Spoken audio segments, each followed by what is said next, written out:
welcome back to the studio. Thanks for tuning into the channel. And hey, thanks for choosing me. I'm just a normal guy who loves to film on YouTube and have for a long time. Hey, today we want to talk about the swap out between the Gen 2 and the brand new Gen 3. It's time to say bye-bye Gen 2 and welcome Gen 3. We're going to go completely through the system. We're going to talk about why we made the changes and take a look at all the cool new features the Gen 3 has to offer. And today, you know, one of the greatest things about it is we are live, which is, you know, I'm back in the shop. We're back in Oregon. We got all 5 of our cameras going and all our lights and all that cool stuff. And, you know, we're here to have some fun today. You know, another important thing about, you know, being on YouTube is to like and share. You know, the way YouTube's algorithm works these days, you know, right now nobody's watching. And I really want to change that. So make sure and like and share, subscribe, and also most importantly, just for me, is I love to see your comments. So, you know, make sure and, you know, if you've got questions about installing it in your motorhome or how we did it or why we did this or why we did that or what we used and what we didn't use, hey, just send me a line. I'll answer it. I'm not a machine. I'm just one guy having some fun on YouTube. So, like I said, like, share, and we are live today.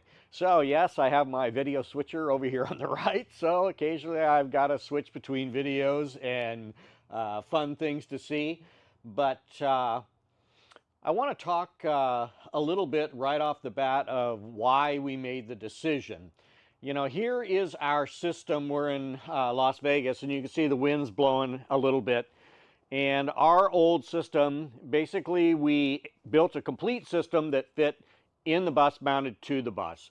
And this is an integrated lift that we had made for the motorhome, and it gave us about 4 feet of vertical lift so that we could get in and out of the trees. We live in the Northwest, and we primarily, for the first couple of years, due to our businesses, we RV'd primarily in the Northwest. And when you're in the Northwest, that means you have trees. So the televator helped us get out of the trees, and that was a really important part. But as we used the actuated system, there were some things that we learned along the way. And I'll grab this baby here. And the one thing about the actuated system is as it moved around and it moved this way and it moved this way and or tilted, it never really sat flat. And that was a really difficult thing for me, was that when you're on top of the motorhome and there's a lot of places that you go and you look at those bridges and it says 13'6", and you just think in your back of your mind, am I 13'4", 5, 6? Well, with this on the roof, it nearly made us 14 feet. So we really had to pay attention to where we were going and what we were doing. So, you know, great thing about having a drone is a little bit of a flyby. So as you look here, you know, we've got all this crap on top of the motorhome, and the dish in the front, there's something that's an antique. I don't know what we're all going to do with those things. Maybe talk to aliens. I don't know, but they're worthless. So you can see here, just behind the second air conditioner, I stick up about 8 inches. And that 8 inches took me almost to 14 feet. And that 14 feet really made it difficult. I remember we were not in Cedar Breaks. We were in, I think, Moab. And we came up to this beautiful arched tunnel. And it had all these warning lights, and it said like 13 4-foot clearance. And we actually stopped traffic. We backed up into a parking spot that just happened to be on the side of the road. You can tell lots of people stopped. And we measured, and we were 13.2. And, you know, through that tunnel we went, and boy, that was probably one of the most paranoid times I've had so far in the motorhome, was going through that tunnel. So, and the biggest reason, you know, we moved, that was the biggest reason that we moved from Gen 2 actuated to Gen 3 stationary. and was along our trip, we got into Branson, Missouri. And if you're ever in Branson, go to Big Cedar. Big Cedar is owned by Bass Pro, and Bass Pro now owns Cabela's, and it's one of the most incredible places. If you love to golf, you'll pay $650 a round. Oh, you could play 9 holes for 160. What a bargain. I'm not much of a golfer, so I make fun of it, but I did play 9 holes, and I have to say that it was probably the most beautiful golf course, simply hands down, that I've ever been on. Well, anyway, moving along. So the other reason, we were in Branson walking through Home Depot, and there was Starlink for $299, the standard kit. And I'm thinking, I had to go back and do a little research, because I paid $600 and I paid $1,200 the first time when we got the round dish.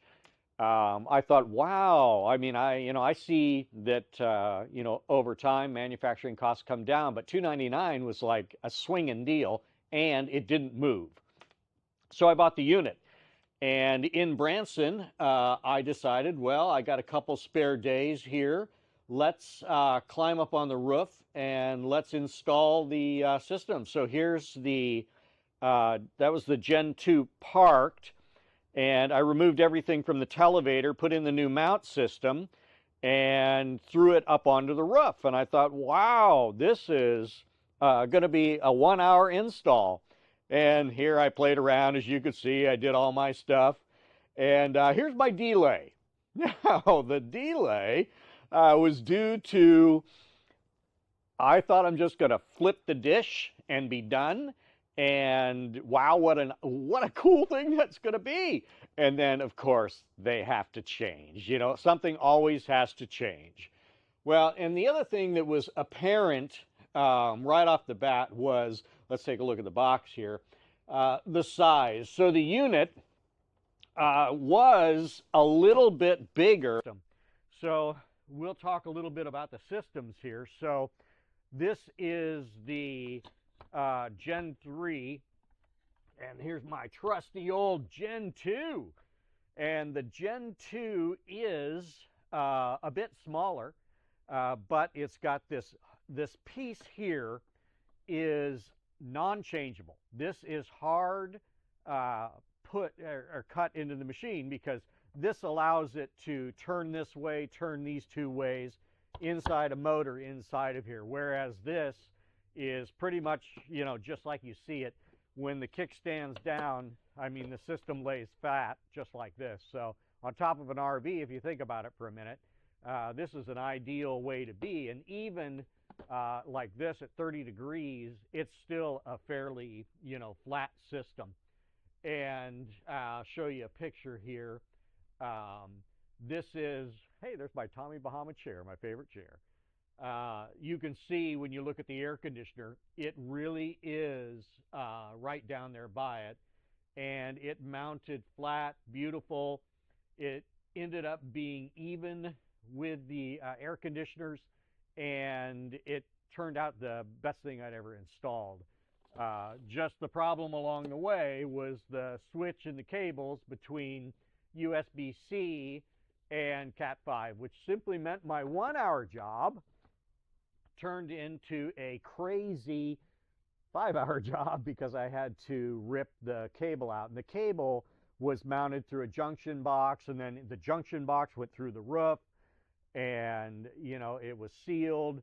And at that time, we had to cut the cable and make custom adapters so that we could get it inside the coach. And anyway, long story short, my 5-hour job ended up, with a beautiful installation, but it definitely, took some time. I mean, it just really came out well, and it was much lower looking at it. And, I've enjoyed it ever since.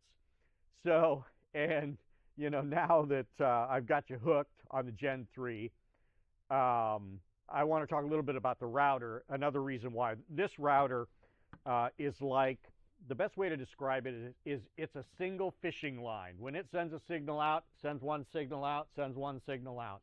Whereas the new router, which they advertise as a mesh router, the mesh router sends out a pattern of signals versus one signal. And I saw this at Table Rock Lake in Branson, Missouri, when I tried to broadcast live along the lakeside. And what I ran into was that there were trees and trees and trees, and I was like over here. So the signal just couldn't seem to make its way through the trees and give me a perfect signal for video. So I gave up on that and then installed the Gen 3 and then went back down by the lake. And I mean, I watched the signal on the camera never vary from 100% from leaving the motorhome to about 250 feet away right on the lake. So, you know, I was sold on that. And then, you know, the other question about the whole thing was, well, what about signal? What about service? What about upload? What about download? What did it really look at like? Here you go. We left Table Rock Lake, we got out on the highway, and here it was, 295 megabits a second upload. Now we're in Branson, Missouri. I'm not sure if internet is caught on in Missouri yet, but excuse me, but the internet has caught on in Southern California, let me tell you. But Branson, Missouri, 295. Well, my wife, you know, she's like working on her phone and working on the laptop, and she goes, oh, that is just awesome. Well, what's the reality? It's, you know, this was the second test. This was all through Kansas. We ran 300 tests, and the average of the 300 tests was about 90 megabits a second going 65 miles an hour. So, you know, that's always a big question. You know, with the upgrade of the new system, how well does it roam? And it roams better than anything I've ever used. Now, roaming is kind of a funny thing. We have roamed the entire friggin' time. We have gotten warnings from Tesla, or not from Tesla, but from Starlink. I always think Tesla when I think Starlink. We've gotten notifications from Starlink going, your home boundaries have been exceeded. Well, no kidding. We were 2,000 miles away from Bend, Oregon. We were in North Carolina. Anyway, so it did notice that we were roaming, but it really never did anything. It didn't work real well. But now, Gen 3, we've had roam 3,000 miles. We've had it 140, 150, but about 90 megabits a second as a rule. And that's really, you know, been incredible for moving down the road. 65 miles an hour. I mean, what more could you ask for internet? And the plans, you know, the plans haven't really changed much. Starlink has just gone up and up and up and up, and what hasn't? Cost of a loaf of bread is just absolutely ridiculous. But today we're paying, I think, $120 for the basic service, and we're paying about $30 extra for the roaming, as I recall. So we are paying, you know, somewhere around $150 a month for everything. So, you know, I've shown you a lot today, and there's a lot of great things to see, and we've got a lot of great videos coming up on the Mini. Boy, we have had some fun with the Mini. But if you have any questions, you know, make sure and comment below. Let us know what you'd like to see, what you'd like to hear, because we now deal in Starlink, and we have a company, fitsstarlink, and fitsstarlink has all the pieces and parts you could ever need as far as cables, adapters, and all of those great things. You can see here off to the side, we stock and we build all kinds of custom pieces. This is what we call our one mount system, and one mount is magnet, it's suction, it's permanent, and it fits both the Mini and the Gen 3. So, and it's kind of cool to use the Gen 3 mobile. It does, you know, an incredible job you could ever imagine. Hey, you know, I love YouTube, and I really, you know, today want to say thank you. Thank you for tuning in. Thank you for watching. I hope that I've entertained you and given you some answers on the new systems. And if I haven't, please reach out to me. Ask me that question, because I hope, 15,000 miles, 3,000 miles of roaming, I should have the answer. If I don't, well, we're going to go find somebody who does. Anyway, hey, Brett on the Go, thank you so much for tuning in, and we'll see you next time in the next video. All right,